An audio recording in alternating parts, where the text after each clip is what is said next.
Most rulers don't fall because they are weak. They fall because they misunderstand how power actually works. In 1513, a political exile named Niccolò Machiavelli wrote a short, dangerous manual called The Prince. It wasn't about being good. It was about staying in control when the world wants your throne.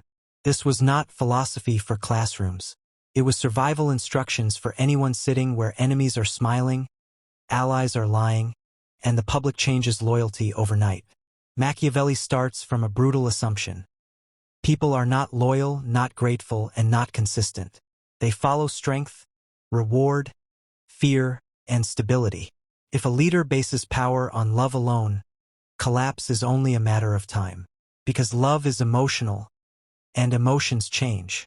But fear, when managed correctly, creates predictable behavior. Not terror, not chaos, controlled fear. The kind that makes betrayal feel expensive.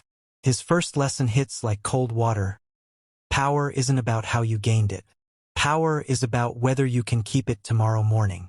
Every decision, every alliance, every public image must answer one question. Does this make my position harder to remove? Because once instability begins, even small cracks become invitations.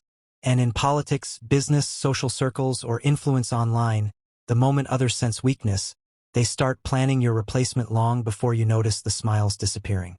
Machiavelli divides rulers into two kinds: those who inherit power and those who take it. The inherited leader starts with loyalty already built. The new leader starts surrounded by silent resentment. And resentment is dangerous because it doesn't announce itself. It waits. A new ruler often believes kindness will win acceptance. Machiavelli warns this is the fastest path to losing everything. When power changes hands, people measure the new leader immediately. Are they decisive? Do they punish threats? Do they reward loyalty fast? Hesitation creates a vacuum, and power vacuums never stay empty. Someone always steps in to fill them. He explains that cruelty, when used, must be sharp, fast, and finished early. Not endless punishment. Not emotional revenge. Strategic force applied once so stability can grow afterward. Because repeated small punishments create hatred, but one decisive action creates fear that prevents future resistance. This is not about morality. It is about political physics. Every system seeks balance. If you remove one dominant force, another rises. That means a ruler cannot simply remove enemies. They must remove the enemy's ability to reorganize. Half measures are the real danger. Mercy that leaves threats alive is not kindness. It is delayed chaos, and chaos spreads quietly, first through whispers, then through alliances, then suddenly through open opposition. By the time rebellion becomes visible, the decision that caused it happened months earlier when the leader chose comfort over control. One of the most misunderstood ideas in the book is the question of love versus fear. Machiavelli does not say a ruler should seek hatred. Hatred destroys regimes faster than invasion. What he says is simpler and colder. If you cannot be both loved and feared, choose fear, but never remove hope. Because people will tolerate strict leadership if their lives feel stable, their property feels safe, and tomorrow feels predictable. Stability is the true currency of power. A chaotic leader loses support even if they are kind. A strict leader keeps support if life runs smoothly. This is why Machiavelli focuses obsessively on order. Public disorder, crime, corruption, or economic instability all silently weaken authority more than any speech or policy mistake. Citizens don't judge leaders by promises. They judge by whether their daily life feels secure. And here comes the psychological trap. Leaders often chase popularity instead of control. They want applause today instead of security tomorrow. But applause fades faster than fear of consequences. Popularity requires constant feeding. Authority, once established correctly, sustains itself. Machiavelli's deeper warning hides underneath this. Humans forgive strict rulers who protect them, but they never forgive leaders whose weakness exposes them to danger. Protection earns tolerance. Weakness invites replacement.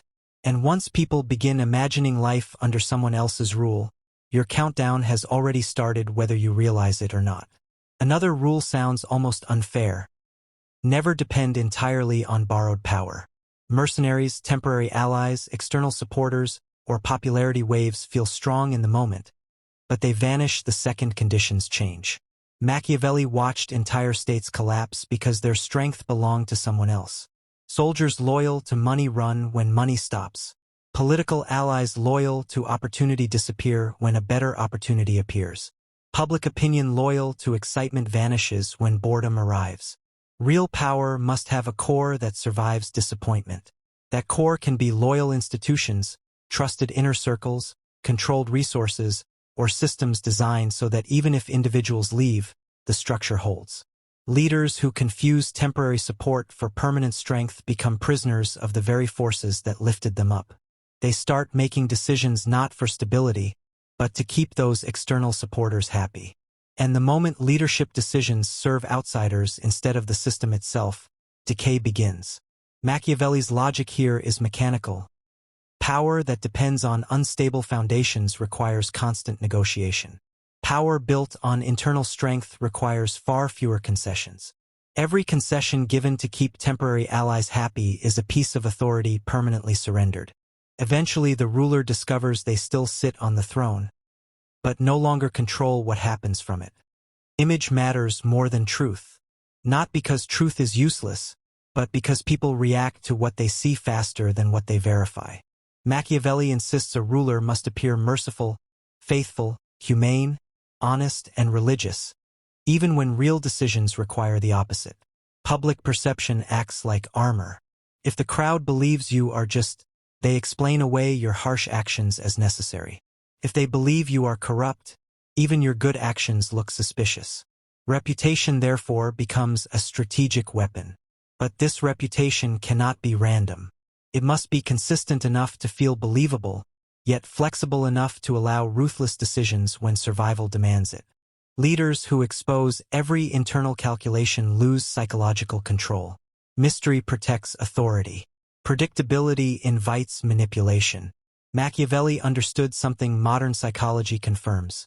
Humans trust stories more than statistics. If the story about the leader feels stable, people tolerate uncomfortable realities longer than logic would suggest. Once the story collapses, no amount of explanation repairs it quickly. That is why public image must be managed before crisis begins, not during it. Because during crisis, people don't search for facts. They search for someone to blame. And if your reputation is already fragile, the decision has been made before the investigation even starts. By the end of the manual, Machiavelli reveals the hidden engine behind everything he described. Power does not belong permanently to the smartest, the kindest, or even the strongest. It belongs to the ruler who masters two forces, the skill they control and the chaos they cannot. He calls the first force the personal ability to shape events, make hard decisions, act boldly, read danger early, and impose order before disorder spreads. The second force is luck. The floods of history, economic shifts, sudden betrayals, random disasters, unexpected opportunities. Most leaders blame luck when they fall. Machiavelli says luck only destroys those who built nothing strong enough to resist it. A disciplined ruler prepares structures, loyal forces, and decisive habits so that when chaos arrives, the system bends instead of shattering. Because chaos always arrives. Always. The real test of leadership is not how peaceful things are when conditions are perfect. The test is what survives when conditions suddenly turn hostile. And this is where the manual quietly transforms from political advice into a permanent rule of human dominance. Success belongs to those who prepare for storms while everyone else celebrates the sunshine. Because when the storm finally hits, preparation looks exactly like genius to those who never saw the work happening underneath.